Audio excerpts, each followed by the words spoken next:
Hey kids, it's Jurassic James and Jurassic James, looking at Albertosaurus Part 2. So if you want to know the history of Albertosaurus discovery, who we live with, how it's classified, that's already been covered in episode 1. I will put the link to episode 1 after the video is over in the description if you want it. But just to kind of recap real quick, there are only a few Albertosaurus figures on the market that I'm aware of. We have here my first one, the 2002 Schleidt, German one, kind of older model. 2003 Carnegie, seen here. Again, I already reviewed previously. And then the two Jurassic World ones. This one, of course, I was excited to get just a bigger figure in general. Mouth opens. It has the touch there. Lots of injuries. But actually, more steps to that.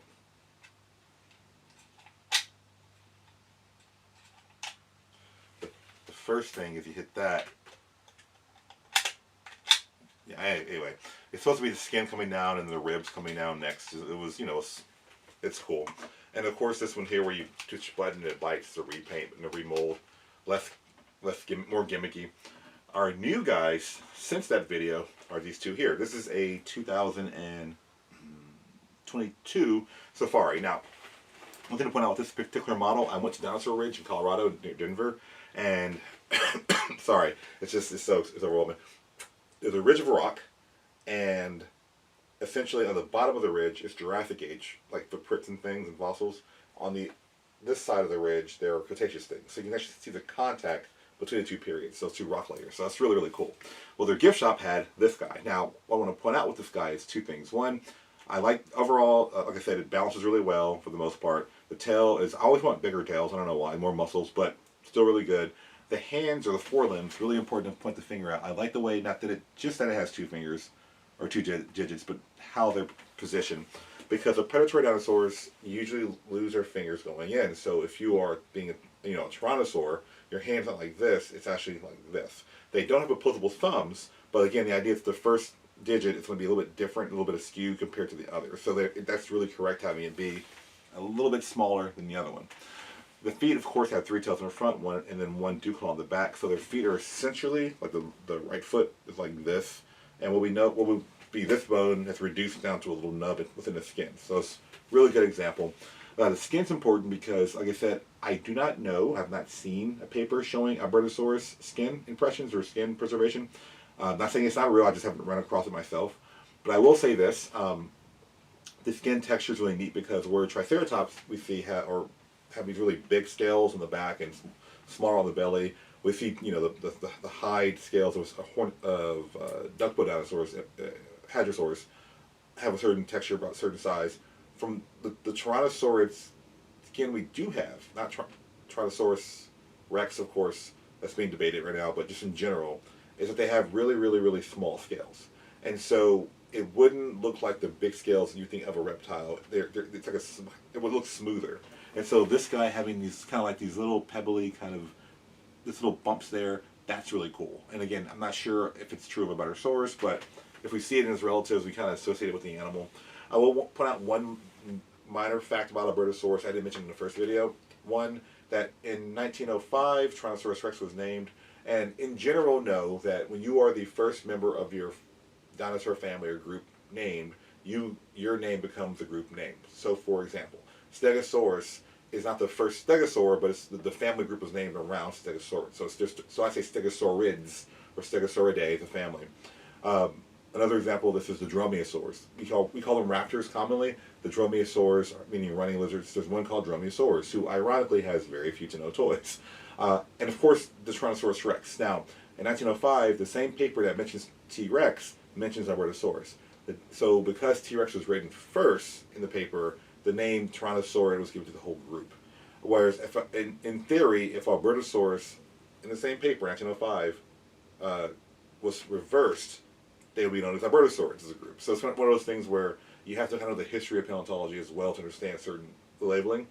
But anyway, enough on that. So this is Albertosaurus from Safari, really cool model. The only thing I can mention, I have had friends tell me that the color pattern was annoying to them. They didn't like it. I will say this, we don't know skin color of dinosaurs. I say yet because in my lifetime, kids, I've seen people not only say, do dinosaurs have feathers? And then we find feathers, particularly in China, but then also say, what color are some of those feathers? So that's kind of a big jump right there, right? Compared to the scaly lizards we saw, you know, in the 80s. And so for me, I'm pretty sure in some weirdness that we'll probably know or have some new technique or technology to see skin color. But I can tell you we do know this about dinosaur skin color. We do know that there is some form of counter shading. Counter shading is when you have two different colors. For example, a great white shark has a darker back and a lighter belly. The idea is that if you were at the surface of the water and you look down to the deep, dark abyss, the shark is swimming there, you just see a dark back, it blends in. If you were diving in deep water, looking up at the shark, you see a white sunlight brightness, you see the white belly, again, it blends in. So we do know in some dinosaur skins, we have more parts of them. There's counter shading, so they have a different color of the belly and the top. It's not out of the question. We don't know for sure, but it's not out of the question, right? And so the last thing to point out is this guy here. This is the PNSO Albertosaurus. I will point out this is a gift from my friend Jim Connor, one of my viewers. Thank you again, Jim and Michelle.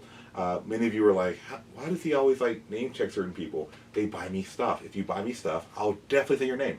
So the idea here is that Wally the Albertosaurus, I like the fact that PNSO doesn't do like, I wonder if it's a strategic decision not to give the dinosaur's first nickname the same as the genus, like Al the Albertosaurus or Trixie Triceratops or Tyra the T-Rex, because they always have a different first letter. I don't know why. So anyway, here we go. So this is a nice model, and I like to keep the boxes, so I'm going to open it very delicately because the boxes are really neat, and they come with cards and things. Let me go ahead and there we go. Very nice. So first and foremost, before we get to the main event, there is always usually a poster of some sort, and there it is, an Albertosaurus and some birds there. Now, one thing to point out too, and something that was asked, I was asked this on Christmas Eve by my wife's niece husband, NAFTA. He asked me the idea of dinosaurs coming from chickens, and I keep hearing it over and over again because chickens are an older or more basal group of birds. And so the question was like, essentially was like, if the T-Rex like become chickens, right? And the answer is technically no. The idea is that we often, okay, so the bird dinosaur thing, we call what we call modern birds, the average person calls a bird, we call in paleontology avian dinosaurs.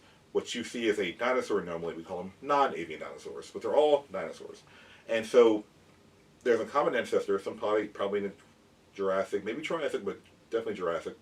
And that common ancestor splits, and we have like tyrannosaurs and raptors, and then we have birds.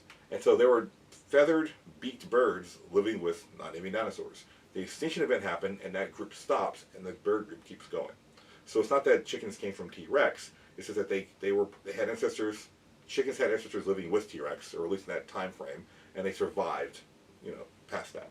Anyway, so that's why this picture of the birds in it, not a big question, right? Let's see, and of course, PNSO always comes along with these little books here, and so sorry about that little guy. Let's put you there. And so Wally the Albertosaurus, so we have, it's like an introduction card. I am Wally the Albertosaurus, and there are a number of like, there's a poster again, there's a picture of that, and there's a number of photographs, which means they hired a model photographer, and they took pictures of these guys to put it in this book.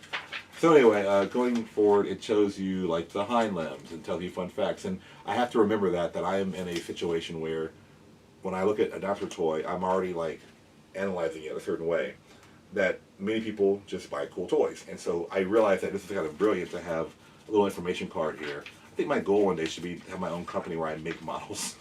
Anyway, and so that's really cool.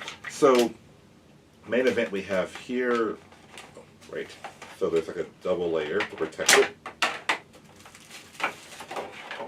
And there we have Wally the Albertosaurus.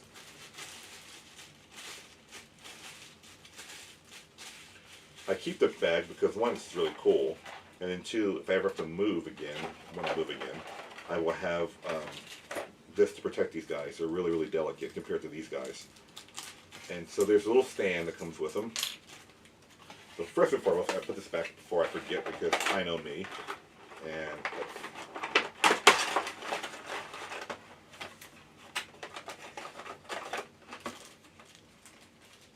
And this is really like YouTube gold. You watching me put away a box. That's what people tune in for, right? Anyway, so there's like a little round bit. It's almost like a shield and a sword, but it goes like this, and it helps the animal balance. Although this guy balances pretty well on his own, but I understand that you don't want it falling off your shelf, right? And so I'm not sure where it would go exactly, but no, that's too high. I'd imagine somewhere in the chest. That's where the most concerns would be. The tail's too high. The main thing to point out is I like the fact that it's standing on this one foot because the center of mass is like right here, which I understand is giving a weird running kind of walking stance, really walking more than running, given a foot placement. But the idea is that the center of mass will be right here, so that makes sense. And I will obviously give credit to the PNSO designers, but also give credit to like evolution. That, of course, that's how it balances. What I like about the face is one, there's a articulate jaw. It opens and closes. You can see that there. There is an indication of different sized teeth, which that is really important to point out in Tyrannosaurs. But most important to me are these little crests over the eyes.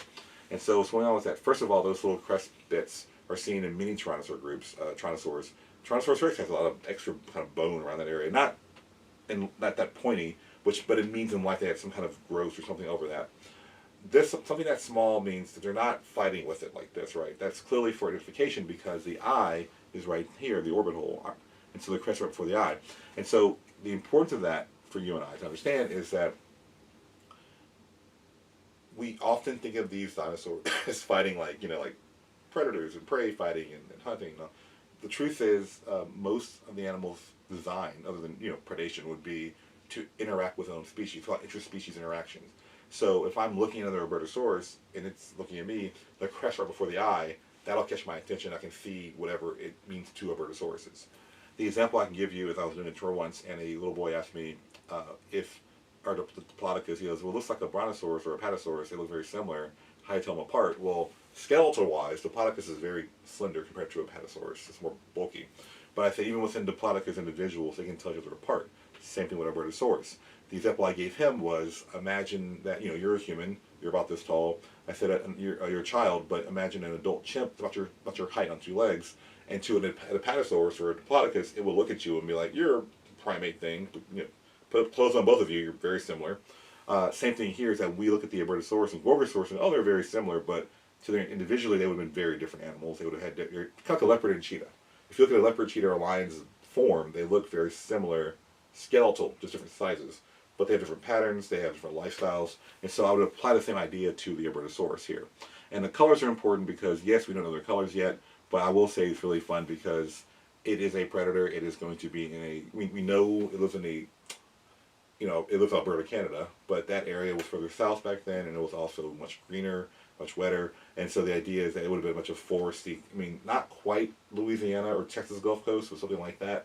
And so having all those trees and waterways, this would have blended in really well. So it may not have been this exact color, but this is not something that I look at and go, well, that's wrong, Cool model, cool figure. I like it a lot. The arms are great, the way it's moving, the skin texture, everything's awesome. This is like a perfect model in my opinion, given our current science. That being said, I'll give like a 10 out of 10. If you're buying an Albertosaurus, get this one. If you can't afford PNSO or, I would say this is your next best, this guy here. But this one is really, really cool. A lot. I really like it a lot. Even the hands are amazing. Anyway, so I have to go now. But the thing is, do know that Christmas was very nice to Jurassic James. And so there will be more videos coming up. I have like this guy to talk about. This is the whole thing. Anyway, so thank you for tuning in. Thank you again, Jim. And I'll see you guys later.